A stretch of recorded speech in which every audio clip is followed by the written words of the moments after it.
हदीस नबवी सल्लल्लाहु अलैहि वसल्लम। हज़रत अबू हुरैरा रज़ियल्लाहु ताला अन्हु से मरवी है कि रसूलुल्लाह सल्लल्लाहु अलैहि वसल्लम ने फरमाया, तुम्हारे पास माह रमज़ानुल मुबारक आया, अल्लाह ताला ने तुम पर इसके रोज़े फ़र्ज़ किए हैं। इसमें जन्नत के दरवाज़े खोल दिए जाते हैं और जहन्नुम के दरवाज़े बंद कर दिए जाते हैं और सरकश शयातीन जकड़ दिए जाते हैं। अल्लाह ताला की इबादत और उसकी रज़ा हासिल करने के लिए इस माह में एक ऐसी रात है जो 1000 रातों से अफजल है। जो इसके सवाब से महरूम कर दिया गया वो गोया हर खैर से ही महरूम कर दिया गया।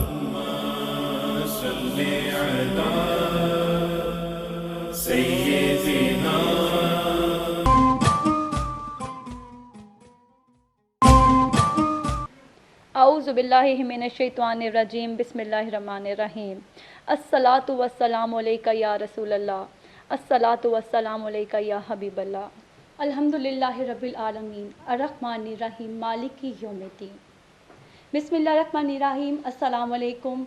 रहमान रमज़ान स्पेशल ट्रांसमिशन के साथ मैं हूँ आपकी मेज़बान इकरा मुशर्रफ और मैं हूँ सईदा शहरबानो मुशर्रफ। आज के हमारे मौज़िज़ मेहमान हैं मौलाना मोहम्मद अहमद नूर यूसुफ़ी सर, जो कि आज हमें रहमान रमज़ान की इस फ़जीलत के रमज़ान की फ़जीलत के हवाले से बताएंगे और साथ ही साथ हमें जो नाज़रीन देख रहे हैं, जो सुन रहे हैं, जहाँ जहाँ तक हमारी नशरियात जा रही हैं, हमारी जानिब से आप सबको रमज़ान मुबारक हो। सबसे पहले सर मैं आपसे जानना चाहती हूँ कि रोज़ा क्या है, इसके मुआयने क्या हैं और रोज़ा की तारीख़ और तारुफ़ क्या है। बिस्मिल्लाहिर्रहमानिर्रहीम नहमदुहु व नुसल्ली व नुसल्लिमु अला रसूलिहिल करीम अम्मा बाद फ़अऊज़ु बिल्लाहि मिनश्शैतानिर्रजीम बिस्मिल्लाहिर्रहमानिर्रहीम। क़ाल अल्लाहु तबारक व तआला फ़िल क़ुरआनिल मजीद या अय्युहल्लज़ीना आमनू कुतिबा अलैकुमुस्सियामु कमा कुतिबा अलल्लज़ीना मिन क़ब्लिकुम लअल्लकुम तत्तक़ून। सदक़ल्लाहुल अज़ीम। अल्लाहुम्मा सल्लि अला सय्यिदिना व मौलाना मुहम्मदिन व अला आलिहि व सहाबिहि सय्यिदिना व मौलाना मुहम्मदिन व बारिक वसल्लम सल्लल्लाहु अलैहि। सबसे पहले तो मैं पूरे सुनने वालों, चाहने वालों, जहाँ जहाँ तक हमारी आवाज़ पहुँच रही है, रहमान रमज़ान ट्रांसमिशन के तहत कि ये अल्लाह ताला का फ़ज़ल है कि अल्लाह रब्बुल इज़्ज़त ने मुख्तलिफ़ औक़ात के अंदर हज़रत इंसान की रहनुमाई के लिए अपने ख़ास इनामात का नुज़ूल फ़रमाया है। जैसा कि आपने बड़ा ख़ूबसूरत सवाल किया और हमारे लोगों को भी इसकी आगाही होनी चाहिए कि रोज़ा है क्या। अमूमी तौर पर हमारे माशरे में रोज़ा को अरबी ज़ुबान का लफ्ज़ समझा जाता है या उर्दू ज़ुबान का लफ्ज़ समझा जाता है। हकीकत में ये है कि रोज़ा जो है वो फ़ारसी ज़ुबान का लफ्ज़ है और इसके मुतबादिल एक लफ्ज़ बोला जाता है जो कुरान मजीद फ़ुरक़ान हमीद का है, वो सौम का लफ्ज़ है। और अल्लाह रब्बुल इज़्ज़त ने सूरह अल बकरा वर्स नंबर 184 में इरशाद फरमाया है, सयाम का लफ्ज़ अल्लाह ने बयान फरमाया है, जिसका मतलब सौम की जमा है और सौम का माना होता है रोज़ा। रोज़ा कहते हैं किसी चीज़ के रुक जाने को। और ये 2 हिजरी में रोज़ा फ़र्ज़ हुआ है, यानी कि जब नबी सल्लल्लाहु अलैहि वसल्लम हिजरत फरमा के मदीना तशरीफ़ लाए तो 18 माह के बाद जो है वो रोज़ा फ़र्ज़ हुआ है। अब रोज़े की तारीख़ ये है कि हमें इस बात का भी इल्म होना चाहिए कि हर साल हम रोज़ा रखते हैं और इसके बारे में हमें बड़ी फ़जीलत की आयात और हदीस मुबारक उलमा से सुनने को मिलती हैं, लेकिन इसकी तारीख़ के बारे में हम थोड़े से पीछे रह जाते हैं। ये जो रोज़ा है ये हज़रत आदम अलैहिस्सलाम से लेकर हज़रत मूसा अलैहिस्सलाम तक, हज़रत ईसा अलैहिस्सलाम तक मुकम्मल रोज़े का एहतमाम किया जाता रहा है। जैसे हज़रत आदम अलैहिस्सलाम कमरी महीने के 13, 14 और 15 तारीख को रोज़ा रखते थे। हज़रत ईसा अलैहिस्सलाम जो हैं वो अशूरा को रोज़ा रखते थे जी। और हज़रत नूह अलैहिस्सलाम जो हैं वो रजब के महीने में जब आप कश्ती पे सवार हुए तो मुअर्रिखीन ने लिखा है कि आप रोज़ा में थे। और तफसीर मज़री के अंदर ये बात मौजूद है कि पहले लोग ये थे कि रात की तारीकी में रोज़ा रखते थे और रात की तारीकी में ही रोज़े को अफ्तार करते थे। इसके साथ साथ ये जो रमज़ान मुबारक का लफ्ज़ इस्तेमाल हुआ है, इसके अंदर बड़ी खूबसूरत अवामुन नास के अंदर जहाँ जहाँ तक हमारी आवाज़ आ रही है, इसमें रमज़ान के अंदर 5 हरूफ हैं और हर हर्फ जो है वो अल्लाह रब्बुल इज़्ज़त के साथ बंदे के ताल्लुक़ को बयान फरमाता है। जैसे रमज़ान है, इसके पहले रा है, फिर मीम है, फिर ज़ाद है, फिर अलिफ है, फिर नून है। रा से मुराद रहमत इलाहिया है, मीम से मुराद मोहब्बत इलाहिया है, हाँ जी, ज़ाद से मुराद ज़माने इलाहिया है और अलिफ से मुराद अमान इलाही है और नूर से मुराद नूर इलाही है। पर मतलब ये कि जब रमज़ान मुबारक का महीना आता है, अल्लाह रब्बुल इज़्ज़त की रहमत भी बंदे को मिलती है, अल्लाह की मोहब्बत भी मिलती है, अल्लाह जहन्नम से ज़मानत दे देता है, अल्लाह अमान दे देता है, और सबसे ज़्यादा बात यह है कि अल्लाह मुसलमान मोमिन के सीने को रोज़े की बरकत से अल्लाह नूर इलाही अता फरमाता है।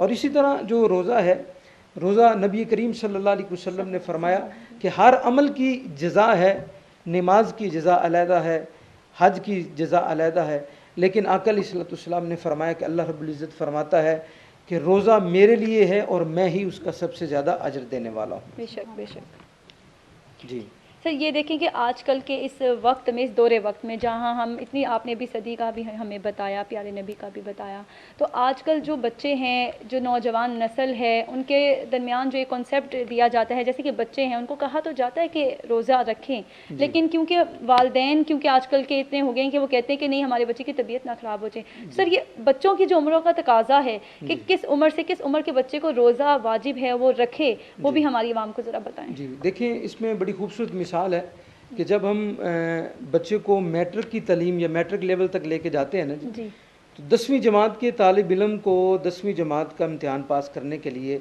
उसे क्या करते हैं, उसे रूट लेवल से लेके चलते हैं जी। हाँ जी, पहले प्ली ग्रुप होता है, फिर जो है वो पीजी और फिर आगे केजी वगैरह, यानी कि तसलसल के साथ उसको लेके चलते हैं। इसी तरह मैं वालिदैन से ये गुजारिश करूँगा कि वो अपनी औलाद को थोड़े टाइम के लिए भूखा रखें।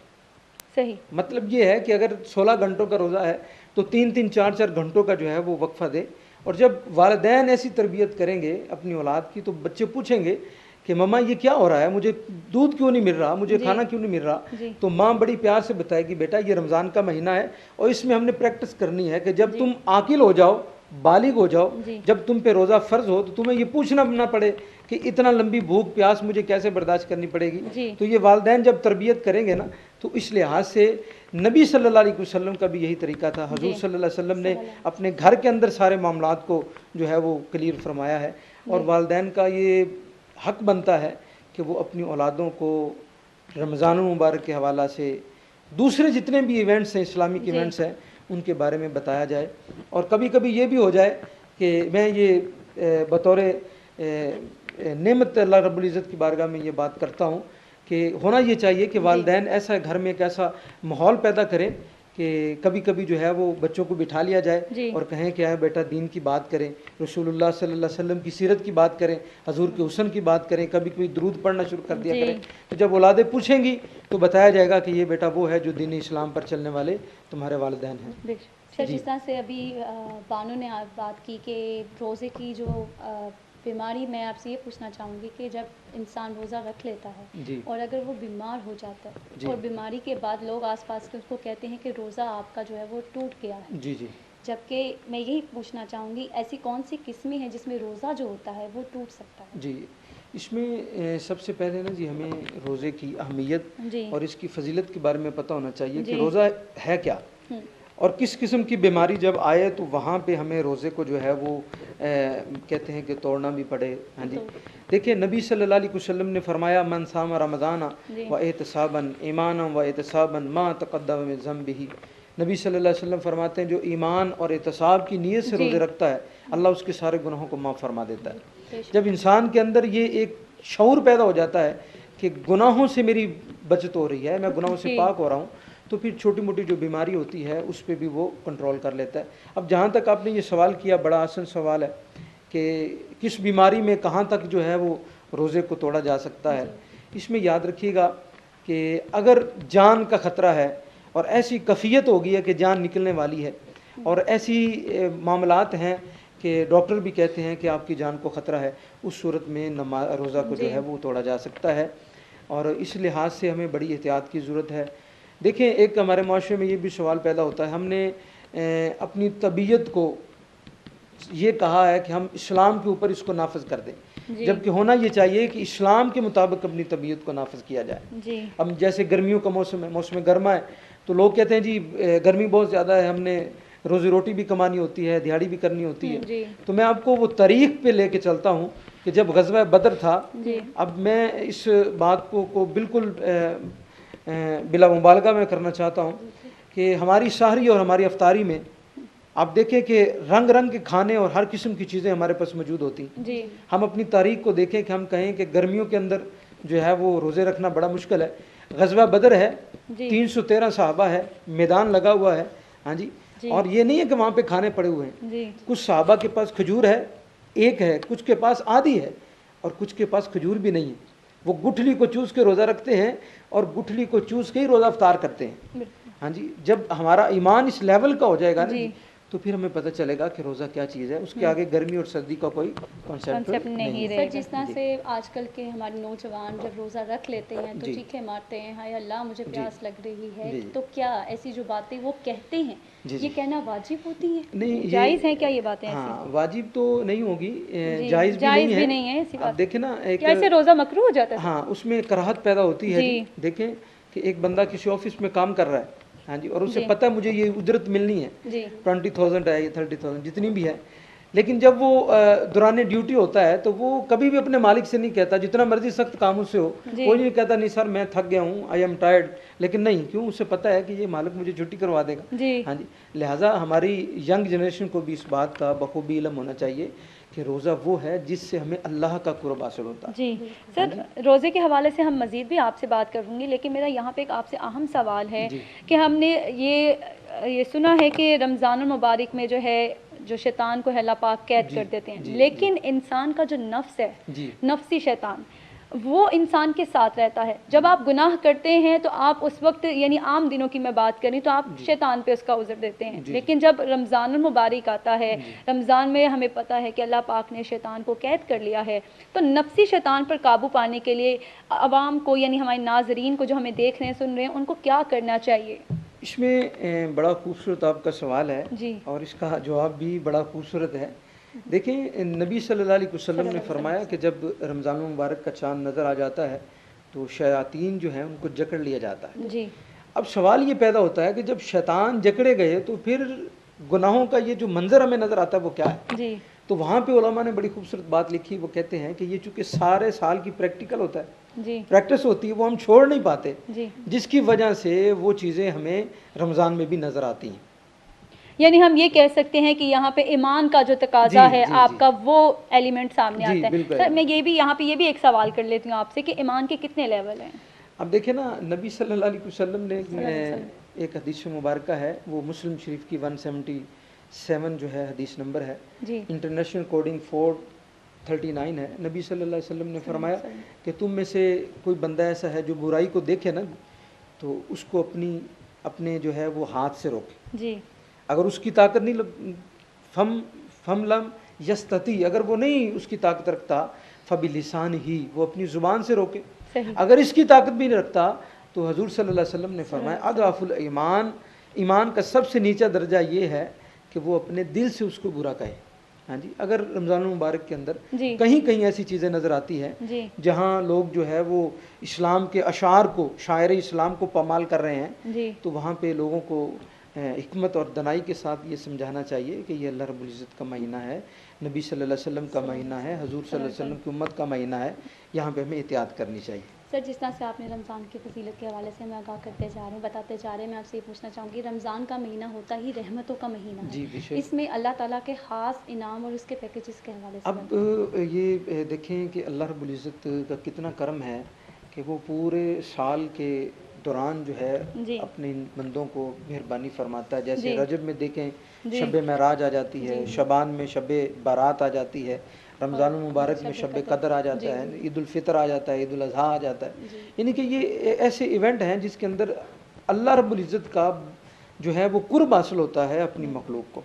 अब पैकेजेस के हवाला से देखें ना, कोई भी कंपनी है जी वो कोई भी चीज़ अपनी लॉन्च करती है ना जी, तो वो अपने पैकेजेस देती है ताकि लोग ज़्यादा उसकी तरफ मतवज्जा हों। जी जबकि मैं समझता हूँ कि ये सबसे बेहतरीन पैकेज अल्लाह रब्बुल इज़्ज़त ने अपने नबी सल्लल्लाहु अलैहि वसल्लम की उम्मत को अता फरमाए। अब देखें कि रमज़ान मुबारक में और गैर रमज़ान में, अगर रमज़ान में एक नफल पढ़ेंगे अल्लाह एक फ़र्ज़ का सवाब देगा, जी अगर एक फ़र्ज़ पढ़ेंगे तो 70 फ़र्ज़ों का सवाब अता फरमाएगा। सुभान अल्लाह। और इससे बड़ा पैकेज क्या है कि नबी सल्लल्लाहु अलैहि वसल्लम फरमाते हैं कि अल्लाह रब्बुल इज़्ज़त जब रमज़ान का चाँद नज़र आ जाता है, अल्लाह जन्नत के सारे दरवाज़े खोल देता है और जहन्नम के सारे दरवाजे बंद बंद कर कर देता देता है। हाँ जी, और नेकी का अजर 70 से 700 गुना बढ़ा देता है। सही। और इससे बड़ा पैकेज क्या है कि रसूल करीम सल्लल्लाहु अलैहि वसल्लम ने इरशाद फरमाया जी। कि रमज़ान मुबारक में एक रात ऐसी है, एक रात ऐसी जी। है जो 1000 साल से ज़्यादा बेहतर है। जी, इससे बड़ा पैकेज अल्लाह रब्बुल इज़्ज़त का क्या हो सकता है। सही। हाँ जी सर बिल्कुल रमज़ान के 3 अशरे हैं, जी, आप इस बारे में जी हमें जी। बताएं। अब देखें,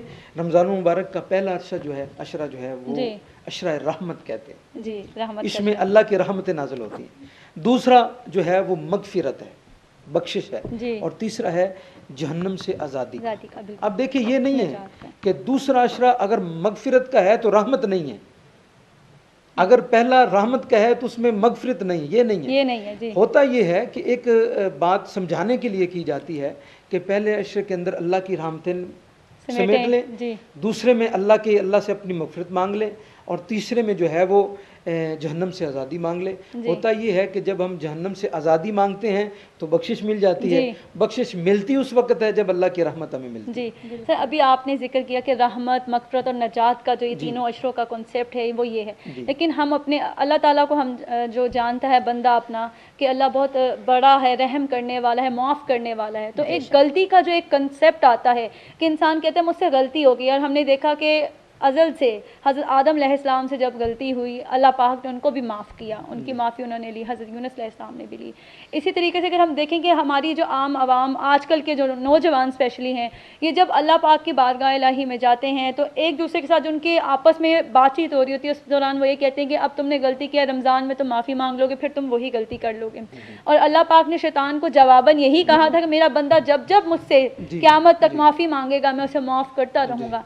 क्या जानबूझकर गलती भी जो इंसान करता है, बारहा करता है, जिसमें आप किसी का हक मारते हैं, किसी को कत्ल कर देते हैं, इस तरह के गुनाह जो करते हैं, गुनाह और गलती का जो एक कॉन्सेप्ट है, इसके हवाले से सर बताइए ना। सबसे पहले तो मैं इस बात का अजाला करना चाहता हूँ जी कि जैसा आपने कहा कि हज़रत आदम अलैहिस्सलाम से भी गलती हुई और हज़रत यूनुस अलैहिस्सलाम से भी, ये याद रख लें जहाँ तक हमारी आवाज़ पहुँच रही है जी, ये अकायदे इस्लामिया में से है। जी, कोई नबी गलती नहीं कर सकता। जी, जो भी मामलात हुआ वो अल्लाह रब्बुल इज़्ज़त की मंशा के मुताबिक था। ठीक।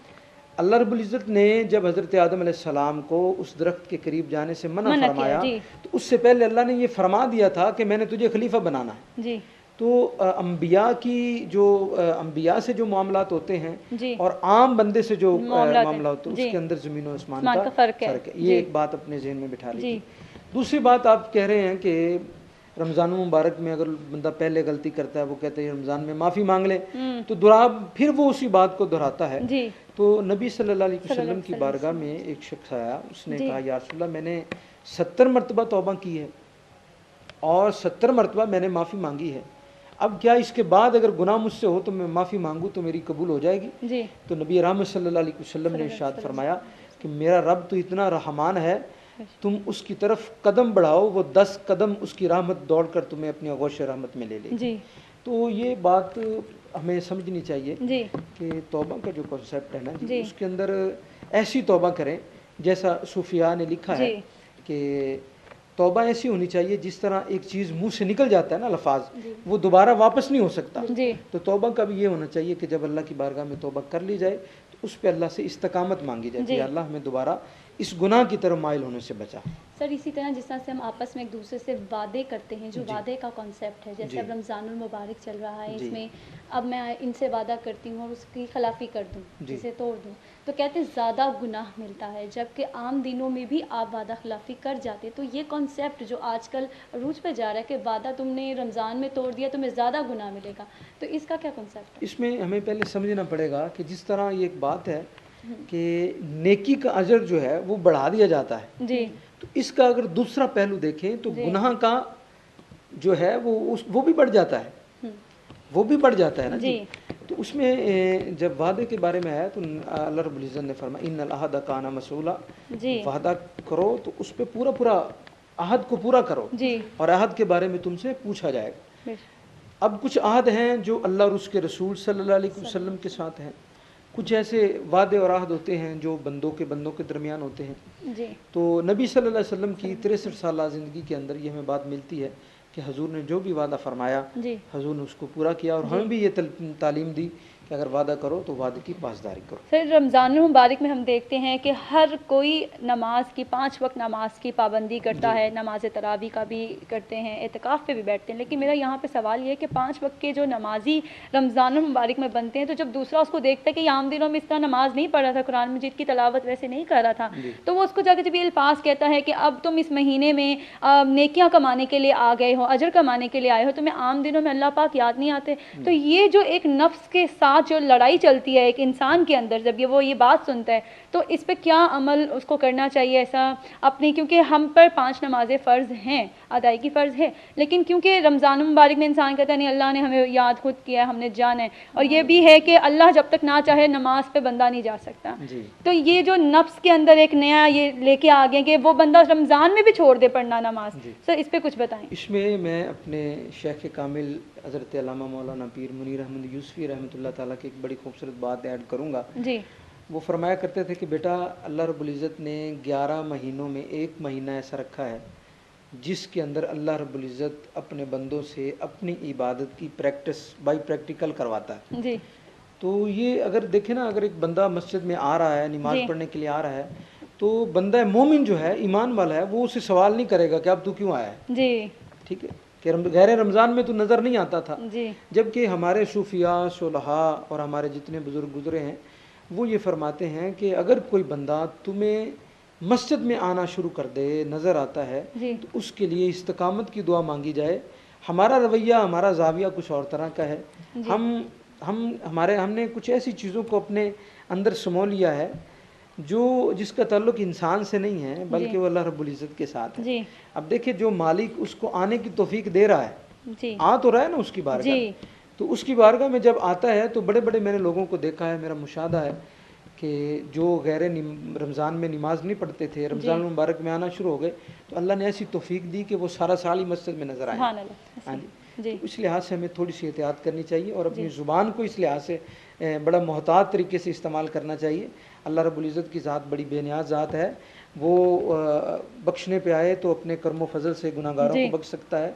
तो किसी बंदे को अपनी नमाज, रोज़े, हज, ज़कात पे जो है वो मान नहीं होना चाहिए और ना ही किसी को क्रिटिसाइज़ करना चाहिए। सर मैं आपसे ना यहीं पे एक क्वेश्चन करना चाहूँगी कि जिस तरह से रोज़ेदार है, हम रोज़ेदार होते हैं जब, तो मुंह में थूक का एलिमेंट आ जाता है, पानी आ जाता है, कुछ लोग कहते हैं फेंकना चाहिए वरना रोज़ा टूट जाता है, कुछ कहते हैं कि नहीं पी लेना चाहिए, रोज़ा मकरूह नहीं होता। आप क्या कहेंगे, कांसेप्ट क्या है? देखिए ना जी कि थूक का आना या पानी वगैरह का आना, अब आप गौर करें कि जब बंदा कहता है कि पी लेना चाहिए, जब पिया तो रोज़ा तो गया जी। ठीक है जी। तो ये एक कराहत का इसके अंदर पहलू मौजूद है, हमें इसमें एहतियात करनी चाहिए। थूक वगैरह और पानी वगैरह को अपने अंदर नहीं लेके जाना चाहिए, बाहर निकाल दें तो इसमें ज़्यादा बेहतर है। सर एक हदीस मुबारक भी है कि अगर तुम गलती से यानी तुम भूल जाते हो कि तुम्हारा रोज़ा है और तुम कुछ खा लेते हो तो उस वक्त ये मत समझो कि तुम्हारा रोज़ा टूट गया है, तुम्हें अल्लाह पाक ने खिलाया। तो इस हवाले से भी आगाह कीजिए। ये मुस्तनद किताबों के अंदर ये बड़ी खूबसूरत रवायत मौजूद है कि नबी सल्लल्लाहु अलैहि वसल्लम ने फरमाया कि अगर तुम ऐसे खा लिया कि तुम्हें पता नहीं चला मेरा रोज़ा है जी। हाँ जी। तो साहबा ने इसकी या रसूलल्लाह क्या वो रोज़ा टूट गया? फरमाया बंदो ये तुम्हारा रोज़ा नहीं टूटा बल्कि अल्लाह ताला ने तुम्हें खिलाया पिलाया जी। हाँ जी। हाँ एक इसमें एक और बात बड़ी अहम है कि अगर आप आमदन खाते हैं जी, आमदन खाते हैं ना जी, जानबूझ के खाते हैं तो फिर आपको रोज़े की कज़ा भी है और रोज़े का कफ़ारा भी है। सही। सर मैं एक और सवाल आपसे करना चाहती हूँ। सर देखें आज के इस वक्त में टेंशन्स बहुत ज़्यादा हैं, इंसान डिप्रेशन में जाता है, क्योंकि मेरे नज़दीक मेरा जो ज़ाती एक्सपीरियंस है कि इंसान का अल्लाह से ताल्लुक़ जो है ना वो कम हो जाता है, जिसकी वजह से वो डिप्रेशन में मुब्तला होता है। आप 5 वक्त की नमाज़ पढ़ते हैं, ये आपका इलाज भी है, अल्लाह ताला ने इसको इलाज हमारे लिए दिया है। लेकिन जब हम देखते हैं कि इंसान डिप्रेशन की वजह से, कुछ सोसाइटी में ऐसी केसेस आए हैं कि किसी ने खुदकुशी कर ली है और कोई घर बार छोड़ के चला गया। आजकल वालिदैन अपने बच्चों का कत्ल कर देते हैं कि हम घर के अखराजात मुकम्मल नहीं करें। तो जो ये अल्लाह पाक ने खुद भी फरमाया कि ऐ बंदे तू मेरी चाहत पे राज़ी हो जा, मैं तुझे तेरी चाहत दे दूंगा। तो इस हवाले से भी सर आगाह कीजिए प्लीज़। देखिए जी कि मैंने मेरी जो मुख्तसर वक्त के अंदर ये मेरी जो सर्च है वो ये है कि मैंने किसी ऐसे बंदे को खुदकशी करते हुए नहीं देखा जो ईमान वाला हो। नहीं, ईमान वाला तो है जिसने अपने आप को शरीयत के लबादे में डाला। ठीक। हाँ जी जी। और डिप्रेशन जो है वो नबी सल्लल्लाहु अलैहि वसल्लम पर कसरत से, ये जहाँ तक हमारी आवाज़ जा रही है जी ये वजीफ़ा भी समझ लें, जी और ये है कि नबी सल्लल्लाहु अलैहि वसल्लम ने फरमाया कि जो मुझ पर कसरत से दरूद पड़ता है ना, अल्लाह उसकी परेशानियों को ख़त्म फरमा जी देता है। तो डिप्रेशन भी परेशानियों में से एक परेशानी है। जी हाँ जी, जी तो कसरत से दरूद पढ़ें, अल्लाह रब्बुल इज़्ज़त के कुरान की तिलावत करें। हाँ जी, तो इंशाअल्लाह ताला ये डिप्रेशन जैसी जी। जितनी भी बीमारियां हैं, वो ब्लड प्रेशर जैसी जितनी जी। बीमारियां, अल्लाह रब्बुल इज़्ज़त इनको ख़त्म फरमा देगा। सर अभी आपने जिस तरह कुरान पाक की तलावत का कहा, हम यही देखते हैं कि सब जितने भी अभी बच्चे हैं जो नौजवान हैं वो कुरान पाक की तलावत करते हैं, लेकिन उसको तर्जमे के साथ इतना उनके पास वक्त नहीं निकलता। जी, वो चाहते हैं कि हम कंप्लीट कर लें कुरान जी, पाक इस जी, महीने जी। में। तो जो समझने का कॉन्सेप्ट है कुरान मजीद में अल्लाह पाक क्या कह रहे हैं हमसे, हाँ जी। तो उस हवाले से अवाम या जो हमारे नौजवान हैं, बच्चे खासकर जो कि नई नस्ल परवान चढ़ रही है, उनके लिए आप क्या कहना चाहते हैं? ये बड़ा अहम सवाल, और सही पूछे तो ये मेरे दिमाग के अंदर ये बात गर्दिश कर रही थी। जी हमने हमारे सोसाइटी में ना जी एक बड़ा जी। मसला है, वो जी। ये है कि हम क्वांटिटी को जो है वो प्रेफर करते हैं जी कि मिकदार ज़्यादा हो जाए, जी। क्वालिटी को नहीं जी देखते हम। ऐसे ही जी ठीक सर। है, देखिए कहते हैं जी मैंने रमज़ानुल मुबारक में 20 कुरान पढ़े हैं। जी और भाई जो 20 कुरान तूने पढ़े हैं उनके अंदर समझ के कितना पढ़ा है? जी अब एक बंदा कहते हैं मैंने रात को 100 नफल पढ़े हैं। जी अब जब उससे देखा जाता है कि यार एक दो नफल पढ़ के तो दिखा, जी उसके रुकू सजूद के अंदर वो जी। मेयार नहीं है, हैं जी? जी। अब वो क्या कर रहा है, वो इसकी क्वांटिटी को देख रहा है, क्वालिटी को नहीं देख रहा। जी रमज़ान मुबारक के अंदर एक रॉयल टीवी की जानब से एक बहुत ज़बरदस्त पैगाम है, वो ये है जी कि आप इस तरह करें, आप बजाय के तादाद को देखें, जी आप कुरान मजीद को तर्जमे के साथ पढ़ें, जी उसके अहकामात को समझें। आप, मुझे एक हदीस मुबारक याद आ गई, नबी सल्लल्लाहु अलैहि वसल्लम की हदीस का मफहूम है। जी आका अलैहिस्सलाम ने फरमाया जो सुबह के वक़्त एक आयत को तर्जमे के साथ उसके अहकामात के साथ समझता है, जी अल्लाह उसे 100 नफलों का सवाब देता है। सुभान अल्लाह। अब उसे दूसरी जानब देखें, एक बंदा कह रहा है मैं पढ़ रहा हूँ, जी लेकिन उसे उसको समझा नहीं है। तो आज के दिन जो है, आज हमारी जी। ट्रांसमिशन के ज़रिए एक पैगाम जा रहा है कि आप जी। कुरान को पढ़ें, एक आयत पढ़ें, 2 आयत पढ़ें, जी उलमा से रब्ता करें, कुरा से रब्ता करें, जी। अपने कुरान को सही पढ़ना समझें। और खुसूसी तौर पर एक पैगाम ये है कि जो हम नमाज पढ़ते हैं ना जी, जी वो नमाज हम तर्जुमे के साथ पढ़ें। हम्म, जब आपको पता होगा ना कि जी। मैं क्या कह रहा हूँ, जी तो फिर उसके अंदर लज्जत और सुरूर देखे कितना आता जी है। मैं अल्लाह से क्या कह मैं रहा हूँ, क्या अल्लाह कह रहा हूँ। जी, और कुरान मजीद में तो अल्लाह ने वाज़ेह तौर जी। पे हमसे बातें की हैं। जी सर, मैं ना आपसे इसी दो मामला जो अभी आपने हमें ज़ेर बहस लाए हैं, इसमें मैं आपसे 2 क्वेश्चन करना चाहूँगी, एक नमाज के हवाले से और एक हाफिज़ कुरान के हवाले से। जी नमाज का तरीक़ाकार बाज़ लोग जो होते हैं ना अपनी पीठ को बेंड करके पढ़ लेते हैं, कुछ उठा के पढ़ते जी। हैं। तो कहते हैं बेंड करने वाला जो बिल्कुल फ्लैट में जा रहा है वो सही नहीं है नमाज के तरीक़ाकार में, जो सजदा करने जा रहा है। जी जी इसी तरह हाफिज़ कुरान जो होते हैं, जो अरबी सीखता है और तर्जमे के साथ भी पढ़ता है, लेकिन उतना ही इन्वॉल्वमेंस हमें देखने में आता है कि वो जो बंदे को ना पास वाला, अगर एक बंदा हाफिज़ कुरान नहीं है तो उसको नफ्सी तौर पे ना वो करता है, मतलब कि तंग करता है कि जी। मैं हाफिज़ कुरान और आप नहीं हो। तो मुझे यहाँ पे ज़्यादा मेरा पता यही है। सवाल है सर कि हाफिज़ कुरान को क्या आप लोग सिर्फ अरबी के साथ कुरान मजीद याद करना सिखाते हैं या फिर उन्हें भी तर्जमे के साथ सिखाया जाता है? इसमें ये होता है कि 3 जब हम जी। 3 क्वेश्चन एक ही जी। दफ़ा पे आ गए, जी चलें इंशाल्लाह। देखें, जो हम कहते हैं ना जी हाफिज़ कुरान, जी कुरान का हिफ्ज़ करना जो है, इसका मतलब ये है कि वो कुरान को ही हिफ्ज़ कर रहा है, जी वो किरात के साथ कर रहा है, ठीक है ना जी, जी, जी। वो कुरान को ही हिफ्ज़ कर रहा है, ना कि वो तर्जमे के साथ हिफ्ज़ कर रहा है, सही ठीक है जी। जी तो उसके साथ साथ एक और भी बात हमें ज़हन में रखनी चाहिए, जैसा कि इन्होंने सवाल किया कि हफ्ज़ जो नमाज के अंदर जो अरकान का अदा करना है ना जी, जी उसके अंदर मर्द और ख़वातीन की जो है वो अलग-अलग उसके तरीक़ेकार हैं, बिल्कुल ठीक है जी। और एक बंदा है जिसको रुकू के, जब वो रुकू में जा रहा है जी तो वो अपनी कमर को सीधा नहीं कर सकता, उसे कोई उज़र है, जी तो उसके अंदर तो शरई ममानत कोई नहीं है ना। जी नमाज के अहकाम में तो ये आता है कि अगर खड़े होकर नहीं पढ़ सकते तो बैठ के पढ़ लो, जी बैठ के नहीं पढ़ सकते तो लेट के पढ़ लो, जी लेट के साथ साथ इशारे से भी तुम नमाज जी। पढ़ सकते हो। जी अगर शरई उज़र नहीं है तो यहाँ पे मैं अवामुन नास को एक पैगाम देना चाहता हूँ कि नबी सल्लल्लाहु अलैहि वसल्लम ने फरमाया कि जो बंदा खड़े होकर नमाज पढ़ेगा जी। और जो बैठ के नमाज पढ़ेगा, अल्लाह उसको आधा अजर अता फरमाएगा जो बैठ के नमाज पढ़ेगा। तो हमारी सोसाइटी में क्या है, हम अक्सर जो है वो बैठ के नमाज पढ़ते हैं, जी हाँ जी। तो अब इतनी मुश्किल से बंदा गर्मी के अंदर या ठंड के अंदर बंदा उठता है, वज़ू करता है फजर के लिए, तो वो बैठ के जब नमाज़ पढ़ता है तो अजर तो उसको पूरा मिलना चाहिए था, लेकिन रसूल करीम सल्लल्लाहु अलैहि वसल्लम ने फरमाया कि वो बैठ के चूँकि नमाज़ पढ़ रहा है उसे आधा सवाब मिलेगा। और अरकान का दुरुस्त होना, अरकान का जो है वो सही अदा करना, ये नबी सल्लल्लाहु अलैहि वसल्लम की सुन्नत है और नमाज को पूरे ठहराव के साथ पढ़ना चाहिए। जी हाँ जी सर, देखिए आपने भी नमाज का तो हमें बताया, कुछ ये भी कॉन्सेप्ट है नमाज के हवाले से कि एक बंदा जा रहा है नमाज के लिए रमज़ान में ही, तो दूसरा बंदा नहीं जा रहा, तो वो उसको कहता है कि तुम नमाज के लिए क्यों नहीं जा रहे। और ज़्यादा अब क्योंकि कोरोना वायरस के एक वबा भी हमारे सामने, मस्जिद में जाना जो है ये एक बहुत आला कॉन्सेप्ट है कि आप मस्जिद में जाएं, अल्लाह आपके घर की हिफाजत करता है मर्द हजरात के लिए। लेकिन हम ये भी देखते हैं कि जब वो जा रहे हैं उनमें से कुछ रास्ते में से चले जाते हैं, मैं बाद में पढ़ लूँगा, तो वहाँ अल्लाह का मामला और उस बंदे का मामला आता है। क्या ज़बरदस्ती करना वाजिब?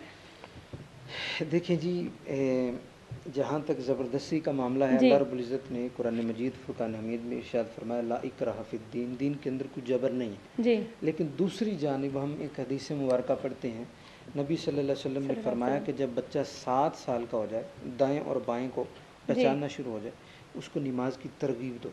तरगीब का मतलब उसे नमाज पहले आ जानी चाहिए। और जब 10 साल का हो जाए उसे मार के नमाज पढ़ाए।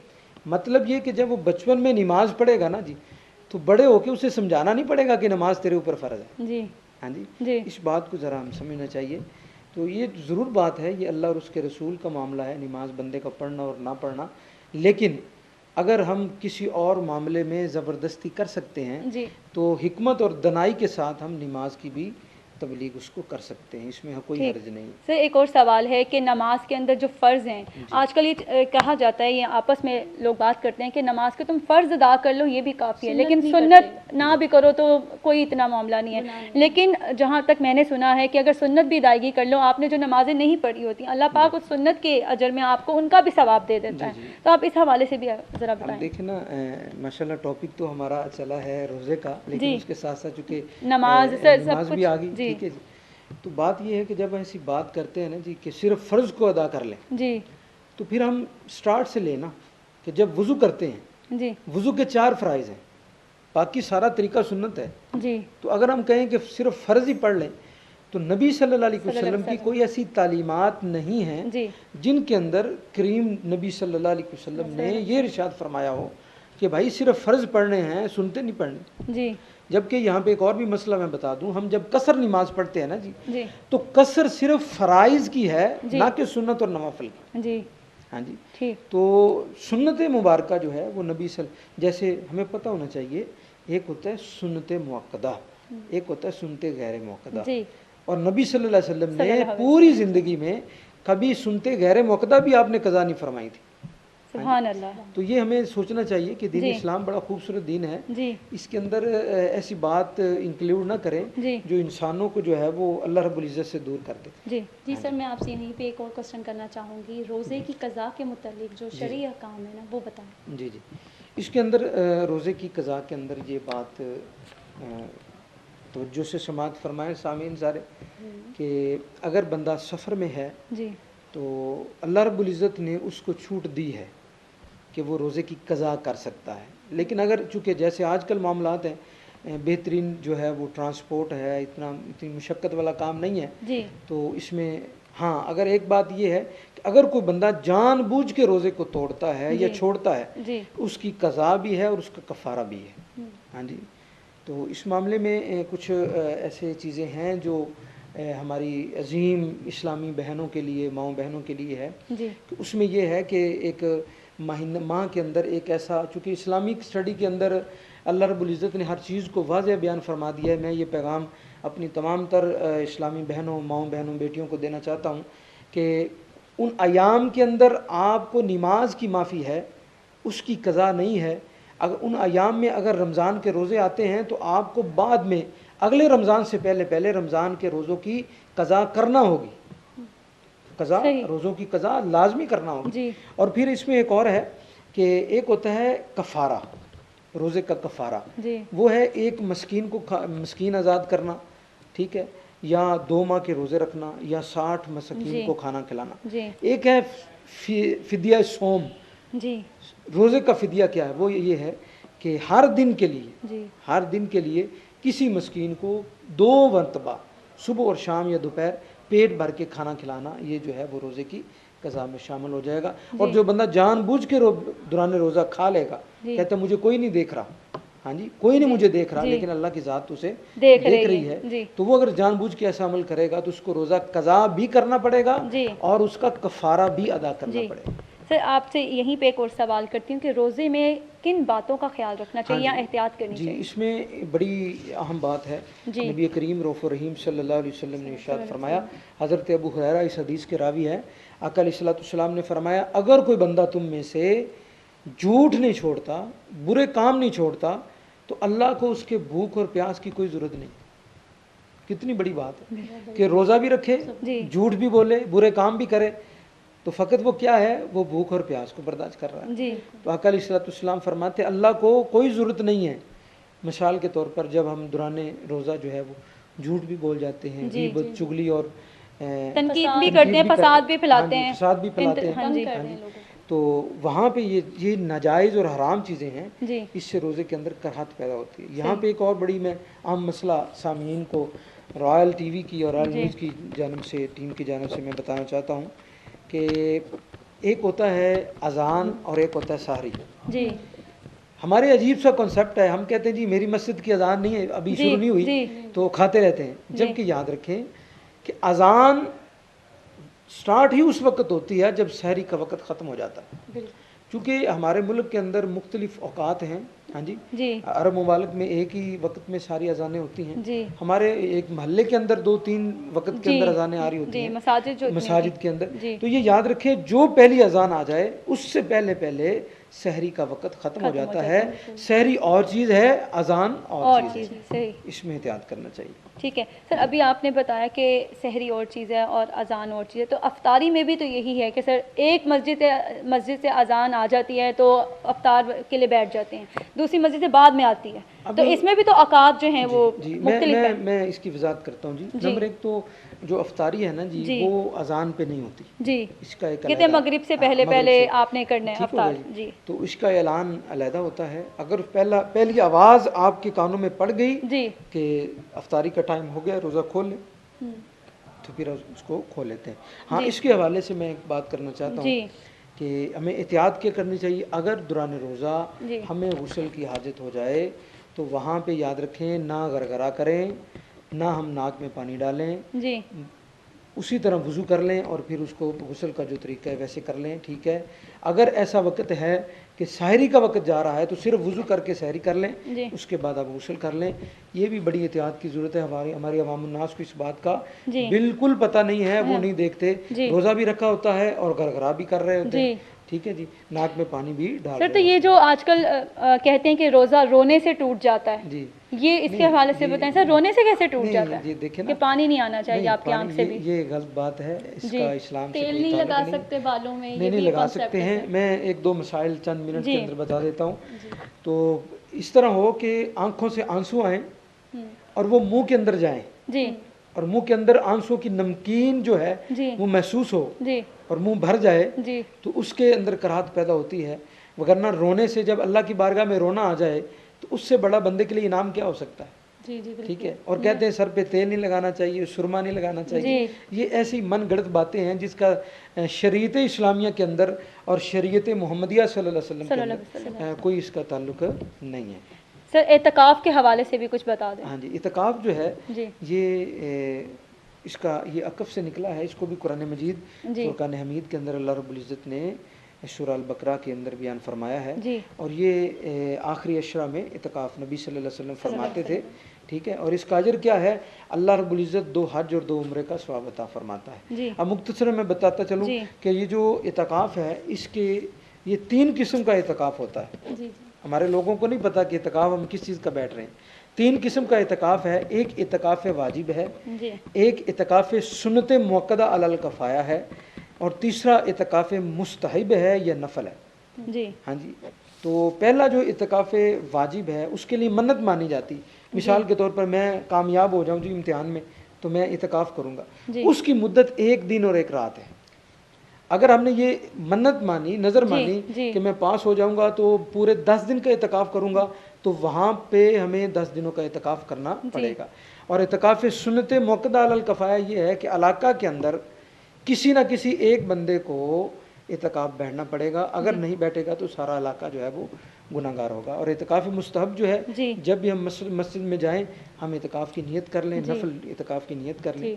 तो ये ज़रूरी है। जी बिल्कुल सर, एक और क्वेश्चन है आपसे, रमज़ानुल मुबारक कैसे गुजारा जाए? जी देखिए जी, रमज़ानुल मुबारक पहले मैं बात कर चुका हूँ कि अल्लाह रब्बुल इज़्ज़त के कुर्ब का एक वसीला है। जी।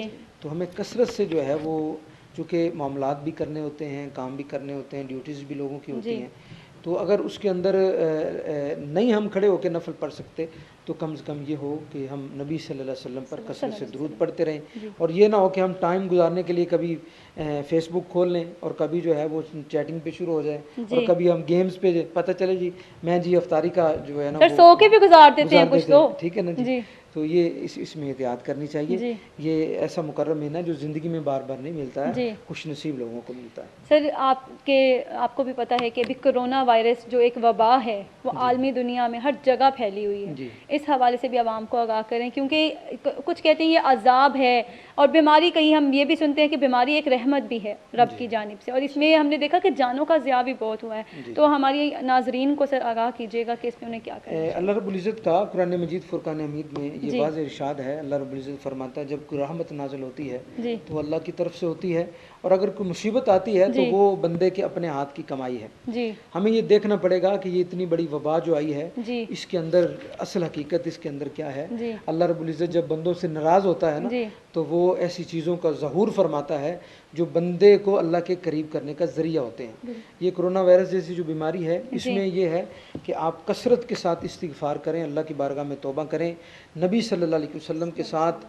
गैर मशरूत मोहब्बत और लामहदूद वफ़ादारी का ये पैगाम लेके चलें। इंशाअल्लाह ताला अल्लाह रब्बुल इज़्ज़त इस वबा को पूरी दुनिया से ख़त्म फरमाएगा। और एक दुआ है, मसनून दुआ है, बिस्मिल्लाहिल्लज़ी ला यदुर्रु मअस्मिही शयउन फिल अर्दि वला फिस समाई व हुवस समीउल अलीम। इस दुआ को कसरत से पढ़ते रहें। आका अलैहिस्सलाम के सदक़े अल्लाह रब्बुल इज़्ज़त हम सब के हाल पे मेहरबानी फरमाए। जी सर, आपका बहुत शुक्रिया। मौलाना मोहम्मद अहमद नूर यूसुफ़ी सर, आपका बहुत शुक्रिया। इसी के साथ रहमान रमज़ान स्पेशल ट्रांसमिशन का वक्त ख़त्म हुआ जाता है। अपनी मेज़बान को इजाज़त दीजिए। अल्लाह निगहबान।